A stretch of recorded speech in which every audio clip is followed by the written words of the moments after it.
अगर आपने अभी तक हमारा चैनल सब्सक्राइब नहीं किया तो अभी सब्सक्राइब करें और बेल आइकॉन को क्लिक करके हमारी लेटेस्ट वीडियोस के बारे में अपडेट। हेलो बच्चों, कैसे हो? आज हम 12th क्लास के बीएसटी में बात करेंगे प्लानिंग की। प्लानिंग क्या होती है, कैसे काम करती है। तो ये आपका प्लानिंग चैप्टर है। प्लानिंग होती क्या है, पहले तो ये जान लीजिए। जब भी हम किसी फ्यूचर के लिए, भविष्य के लिए कोई योजना बनाते हैं, उसे आप प्लानिंग कहते हो। ठीक है। बिना प्लानिंग के एक बिजनेस ज्यादा कामयाब नहीं हो सकता। आपको क्या करना है, ये सब आपको पहले ही प्लान करना पड़ता है। एक कहावत है, the manager who act without planning. एक ऐसा प्रबंधक, एक ऐसा मैनेजर जो बिना प्लानिंग के काम करता, must learn to live without profit. उसे किस तरह से रहना होगा, जैसे कि बिना प्रॉफिट के ऑर्गेनाइजेशन में रहना होगा। If you fail to plan, अगर आपकी प्लानिंग फेल हो जाती है, यू प्लान टू फेल, तो आप प्लान को प्लान करने में भी फेल हो। ठीक है। अब बात आती है कि ये प्लानिंग होती क्या है। It refers to thinking beforehand. काम करने से पहले जब आप कुछ सोचते हो तो वही प्लानिंग है। क्या सोचते हो कि काम को किस तरह से किया जाए, how to do, what to do, when to do, कब करूं, कैसे करूं, किस तरह से करूं, ये सब कुछ आपके दिमाग में पहले ही प्लानिंग या योजना बनती रहती है, जिसको प्लानिंग कहा जाता है। तो एक वर्ड तो आप प्लानिंग से ये यूज रखना माइंड में, ये फ्यूचरिस्टिक होती है, यानी ये भविष्य के बेस पे होती है। ठीक है। दूसरी बात, फ्यूचर कैसा है आपका, अनसर्टेन, अनिश्चित। तो दूसरी बात यह है कि प्लानिंग कैसी होती है, अनिश्चित, यानी भविष्य आपका अनिश्चित है और ये भविष्यवादी होती है प्लानिंग। ठीक है। प्लानिंग को हिंदी में बेटा नियोजन कहते हैं। तो ये 3-4 वर्ड याद रखना। प्लानिंग क्या होती है, भविष्य के लिए योजना बनाना जो कि अनिश्चितता पर बेस्ड है। देखो, प्लानिंग से आपका काम तो आसान हो जाता है और फ्यूचर के लिए आप कुछ एनालाइज, विश्लेषण कर लेते हो, जिससे आप रिस्क को थोड़ा कम कर सकते हो। लेकिन बिजनेस में पूरी तरह से रिस्क कभी भी खत्म नहीं होता। आगे क्विंटस एंड ओडोनर, ये राइटर है, ऑथर। इन्होंने प्लानिंग के लिए जो डेफिनेशन दी, आप उसे याद रखना। इन्होंने कहा planning is deciding in advance. देखो, उन्होंने कहा पहले ही एडवांस में प्लानिंग को डिसाइड कर लिया जाता है कि what to do, how to do it, when to do it and who is to be do it. क्या करना, कैसे करना, कब करना और किसके द्वारा करना है। तो जब भी what to do, how to do, when to do, who is to do, ये सब वर्ड आए तो आपको क्या याद रखना है, कुंटस एवं ओडोनर, ये डेफिनेशन दी है। ठीक है। दूसरे हेमंत थे, और हेमंत ने तो बहुत ही सिंपल डेफिनेशन दी है प्लानिंग के बारे में। Planning is deciding in advance what is to be done. क्या किया जाना है, यही बस प्लानिंग है। उन्होंने बस एक ही लाइन बोली है, तो हेमंत के साथ आप एक ही वर्ड यूज करोगे प्लानिंग में, what is to be done.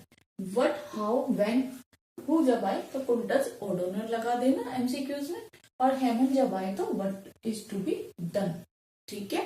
MCQs में आपको एक डेफिनेशन दी होगी 12th में बोर्ड में, और 3-4 राइटर्स के नाम दिए होंगे। ठीक है। तो इस तरह से आप कीवर्ड से आप इन्हें आइडेंटिफाई करके टिक कर देना। एमी हर्ले, अब इन्होंने भी एक डेफिनेशन दी प्लानिंग के लिए। इन्होंने कहा planning is deciding in advance what is to be done, it involves the selection of object. जब इन्होंने बात की है यहाँ पे सिलेक्शन ऑफ ऑब्जेक्टिव, ये कीवर्ड्स हैं, पॉलिसीज, प्रोसीजर्स एंड प्रोग्राम। ठीक है। जब आप 3-4 ये वर्ड्स देखो, पॉलिसीज, प्रोग्राम्स, ठीक है, प्रोसीजर, तो आप एमी हर्ले राइटर वहां पे टिक कर देना। इन्होंने कहा है कि प्लानिंग एडवांस में यह देखना है कि काम किस तरह से किया जाना है, और ये आपके ऑब्जेक्ट को भी पहले ही सिलेक्ट कर लेती है, किस पॉलिसी के थ्रू आपको काम करना है, क्या काम करने का तरीका होगा, और फिर किस तरह से उसे काम को करने के प्रोग्राम सेट करने हैं, और फिर ये भी देखना है कि वो काम बेस्ट अल्टरनेटिव से हो जाए, कि अच्छे तरीके से हो जाए। ये सारी चीजें प्लानिंग में इन्वॉल्व होती है। ठीक है। अभी मैं यहाँ हूँ और मुझे यहाँ पहुंचना है, कब पहुंचना है, कैसे पहुंचना है, किस तरह पहुंचना है, ये सारी चीजें क्या है, एक तरह से प्लानिंग। ठीक है। कि यहाँ से मुझे वहां तक किस तरह से कैसे पहुंचना है, बेस्ट वे मेरा क्या है, ये सब प्लानिंग ही होती है। आई थिंक आपको ये मीनिंग और डेफिनेशन क्लियर हो गए होंगे। नेक्स्ट आगे हम पढ़ते हैं बेटा फीचर्स ऑफ प्लानिंग, कि प्लानिंग की विशेषताएं क्या होती हैं। जब भी बात फीचर्स की आए, कैरेक्टरिस्टिक्स की आए, तो आप ये सारे पॉइंट्स लिखते हैं ना। फर्स्ट पॉइंट मैं आपको क्लियर करती हूँ, planning focus on achieving object. Planning object को अचीव करने में फोकस करती है या हेल्प करती है। देखो, सबसे पहले कोई भी ऑर्गेनाइजेशन हो या बिजनेस हो, ठीक है, उसका गोल क्या होता है हमेशा, मैक्सिमम प्रॉफिट। और ये प्रॉफिट कैसे बढ़ाया जा सकता है, आप कॉस्ट को कम कर दो और मैक्सिमम प्रोडक्शन करो, ठीक है, तो प्रॉफिट बढ़ जाता है। तो अब किस तरह से आपको प्रोडक्शन करना है, किस तरह कॉस्ट को कम करना है, किस तरह अच्छे से मैनेजमेंट करना है, ठीक है, ये सारी चीजें प्लानिंग में पहले से ही तय कर ली जाती हैं। तो ऑब्जेक्ट आपका बिना प्लानिंग के तो कभी पूरा हो ही नहीं सकता, तो पहले प्लानिंग होती है, फिर आपका ऑब्जेक्ट अचीव होता है। क्लियर। सेकंड पॉइंट है आपका, planning is primary functions of management. Management के बेटा 5 फंक्शन होते हैं। कौन कौन से, प्लानिंग, ऑर्गेनाइजिंग, स्टाफिंग, फिर डायरेक्टिंग और कंट्रोलिंग। तो देखो 5 में से सबसे नंबर 1 कौन सा है, प्लानिंग। तो वही बोल रहा पॉइंट कि प्लानिंग पहला फंक्शन है। सबसे पहले आपको प्लानिंग करनी है कि क्या काम करना है, कैसे करना, कब करना है। बाकी उसके बाद ऑर्गेनाइजेशन में क्या होगा, किस तरह का स्ट्रक्चर होगा, ये सारे काम बाद में किए जाते हैं। फिर किस तरह का स्टाफ रखा जाएगा, किस तरह से उनको डायरेक्शन दिया जाएगा, डायरेक्टिव किया जाएगा, ठीक है, फिर कैसे उनको कंट्रोल किया जाएगा, बाकी फंक्शंस बाद में है। सबसे पहले प्लानिंग आपका प्राइमरी फंक्शन है। ये सारे फंक्शंस आप चैप्टर वाइज आगे पढ़ोगे। Clear. Planning is pervasive. Pervasive क्या होता है बेटा, at all levels, eight everywhere. At all level मतलब तीनों लेवल पे प्लानिंग की जाती है। जैसे कि आपका पढ़ा होगा आपने, टॉप लेवल, मिडल लेवल और लो लेवल। चाहे वो टॉप एग्जीक्यूटिव्स हो, उनको भी काम करने से पहले प्लानिंग करनी पड़ती है, मिडल मैन को भी, और लोअर वर्कर्स को भी प्लानिंग ये देखना पड़ता है कि हम इस काम को किस तरह से करें। क्लियर। तो प्लानिंग हर लेवल पे की जाती है, उनके लेवल के अकॉर्डिंग अलग अलग की जाती है। और एवरीवेयर मतलब चाहे आपका बिजनेस हो, चाहे एजुकेशन सेक्टर हो, चाहे हॉस्पिटल में आप हो, कहीं भी हो, चाहे आप इंडिया में हो, चाहे यूएसए में हो, जापान में हो, कहीं भी आप हो, आप हर बिजनेस में, हर ऑर्गेनाइजेशन में, हर फील्ड में देखेंगे कि प्लानिंग की ही जाती है। कोई भी काम करने से पहले आप घर पे भी पहले प्लानिंग करते हो, अपने स्कूल का होमवर्क करने से पहले भी प्लानिंग करते हो कि मुझे कौन सा सब्जेक्ट अभी करना है, ठीक है। सारी चीजें प्लानिंग के अकॉर्डिंग ही होती है। Planning is continuous. कॉन्टिन्यूअस में ये कहता है कि प्लानिंग लगातार चलती रहती है।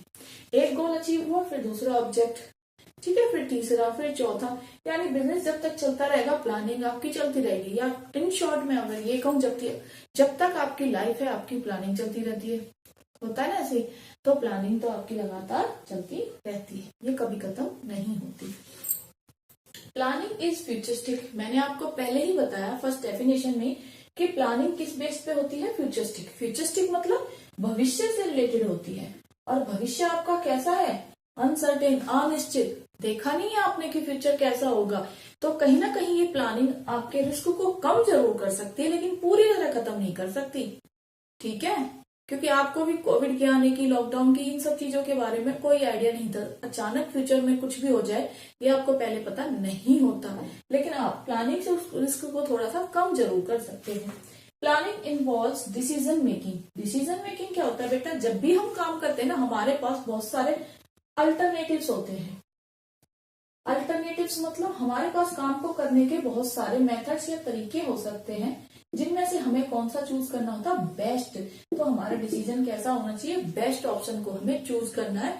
तो डिसीजन मेकिंग में भी प्लानिंग इन्वॉल्व होती है। जब भी हम आप कोई भी निर्णय लोगे कि बिजनेस कैसे करना है, कौन सा ऑप्शन बेस्ट है, किस मेथड से, तो इन सब में भी प्लानिंग इन्वॉल्व होती है। आगे कहता है planning is a mental exercise. देखो, माइंड से ही तो करते हो कि मुझे क्या करना है, कब करना है, कैसे करूं, किस तरह से करूं। सारी प्लानिंग कहाँ होती है, माइंड में होती है। तो एक तरह से ये मेंटल एक्सरसाइज है, ठीक है। तो सारा प्लानिंग का काम बुद्धि क्रिया है, बुद्धि मतलब बुद्धि का प्रयोग करते हो। Clear, mental exercise. आगे हम पढ़ेंगे इंपॉर्टेंस ऑफ प्लानिंग, कि प्लानिंग के इंपॉर्टेंस क्या होते हैं, ठीक है, इसका महत्व क्या है, क्या यूज है प्लानिंग का आपके बिजनेस में। तो फर्स्ट पॉइंट है आपका, प्लानिंग प्रोवाइड्स डायरेक्शन। काम को कैसे करें, किस दिशा में करें, क्या मेरा ऑब्जेक्ट है, कैसे अचीव करना, ये सारे डायरेक्शंस, दिशा निर्देश कौन देता है, प्लानिंग से ही आपको मिलती है। क्लियर। नेक्स्ट पॉइंट है आपका बेटा, planning reduce risk of uncertainty. मैंने बताया ना, भविष्य कैसा है, अनसर्टेन, अनिश्चित, कुछ भी कहा नहीं जा सकता कि फ्यूचर में क्या होना है। प्लानिंग से आपका जो रिस्क है वो कम जरूर हो सकता है। तो ये भी इंपॉर्टेंस काफी है इसकी, कि प्लानिंग आपके रिस्क को कम कर देती, खत्म तो पूरा नहीं कर सकते।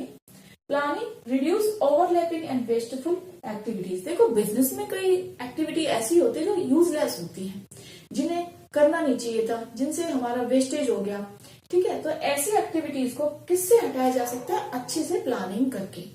आप लोग देखते होंगे जब आपके एग्जाम आ रहे होते हैं, तो एग्जाम में आपकी कोई भी एक्टिविटी एक्स्ट्रा ना हो, टाइम वेस्ट ना हो, उसके लिए भी आप पहले से ही प्लानिंग कर लेते हो, प्रैक्टिस करते रहते हो, घर पे लिख के देखते रहते हो, ठीक है। टाइम मैनेजमेंट करते रहते हो कि 3 घंटे में किस तरह से मैं 100 मार्क्स का कर दूंगा। तो ये सारी चीज प्लानिंग में आ जाती है। तो वही कह रहा है कि प्लानिंग से एक तरह से रिड्यूस हो जाती है इधर उधर की एक्स्ट्रा एक्टिविटी जो काम की नहीं है। Planning promotes innovative ideas. देखो प्लानिंग में क्या होता है, नए नए आइडियाज आते हैं। ऑल्टरनेट का मतलब यही है कि आप बहुत सारे डिसीजन लेते हो, बहुत सारे ऑप्शन होते हैं आपके पास, तो आप इनोवेटिव रहते हो, नए नए तरीके खोजते रहते हो कि कैसे आप बेस्ट तरीके को चूज करो, जिससे कि आपका प्रोडक्शन ज्यादा हो और ज्यादा से ज्यादा प्रॉफिट कमाओ। तो प्लानिंग एक तरह से आपके इनोवेटिव आइडियाज यानी नए नए तरीके को ढूंढ के निकालती है, ठीक है। Planning facilitates decision making. Planning से ही आप अच्छे से डिसीजन ले सकते हो, जो आपकी सुविधा के अनुसार सही फैसला है आप वही लेते हो, किसकी हेल्प से, प्लानिंग से। Planning establish standards for controlling. तो प्लानिंग क्या करती है, प्लानिंग से ही आपके कंट्रोलिंग के लिए स्टैंडर्ड्स होते हैं। देखो प्लानिंग जब आप करते हो तो क्या करते हो, फ्यूचरिस्टिक, कि मुझे फ्यूचर में क्या करना है, कैसे करना है। और लेकिन जब आप कंट्रोल करते हो तो वो एक तरह से बैकवर्ड होता है। आप ये पीछे मुड़ के देखते हो कि जो मैंने प्लानिंग की थी, जो मेरा ऑब्जेक्ट था, जो मेरा गोल था, क्या वो मैंने अचीव किया है, कहीं मैंने उसे ऐसा तो नहीं है कि यूजलेस तरीके से प्राप्त किया है। तो आप एक कंट्रोल उसको साथ ही साथ करते रहते हो, ठीक है। कंट्रोल में आगे मैं आपको बताऊंगी इसके स्टेप्स की। एक स्टैंडर्ड होता है काम का, एक स्टैंडर्ड निश्चित कर दिया जाता है, ठीक है। फिर आपने जो एक्चुअल काम किया है उसको स्टैंडर्ड से मैच किया जाता है। अगर आपका एक्चुअल काम स्टैंडर्ड से लो है तो जो डिफरेंसेस है वो आपके डेरिवेट्स कहलाते, अंतर कहलाते हैं। और कंट्रोल में आप उन अंतरों को दूर करोगे, डेरिवेट्स को दूर करोगे, ताकि आपका जो स्टैंडर्ड है वो अचीव किया जा सके, ठीक है। तो यहाँ पे आप लास्ट में करेक्ट एक्शन लेते हो, जिससे कि काम में होने वाली असुविधाओं को दूर किया जा सके। तो ये सब आपका कंट्रोल में आप आगे चैप्टर में पढ़ोगे।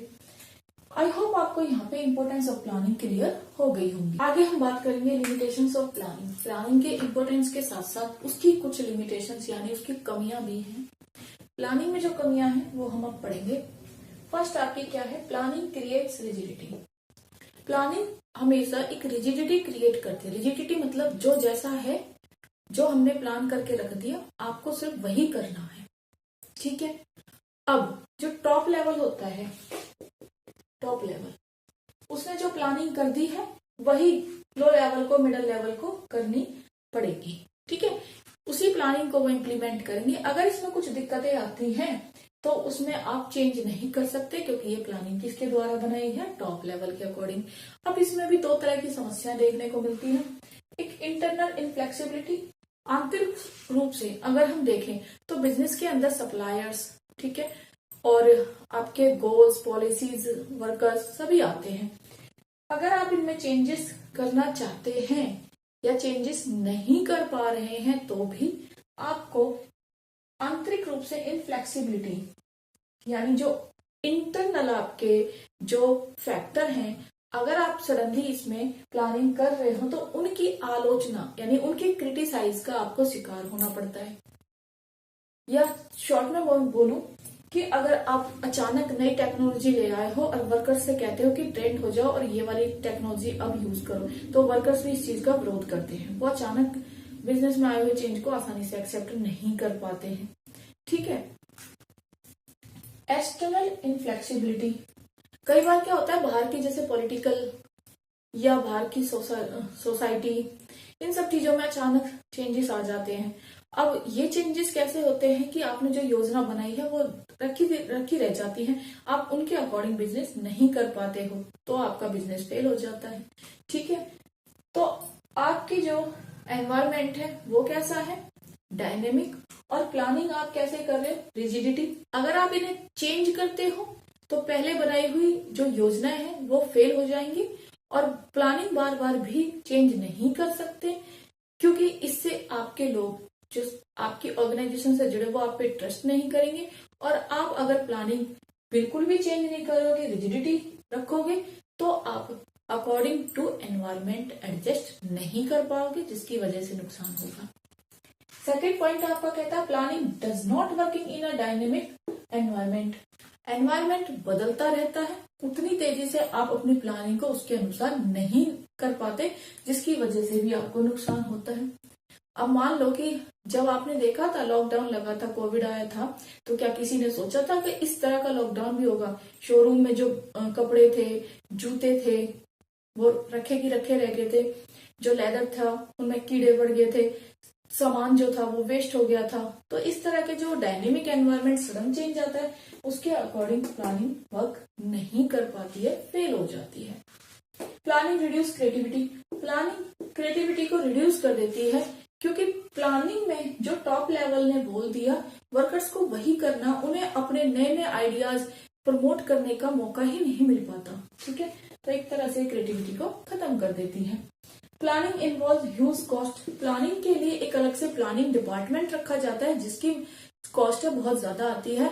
एक तरह से अगर मैं ये कह दूं कि बड़े बड़े जो ऑर्गेनाइजेशन है या बिजनेसमैन है वही प्लानिंग डिपार्टमेंट को हायर कर पाते हैं और इसके खर्चे झेल पाते, तो ये गलत नहीं होता।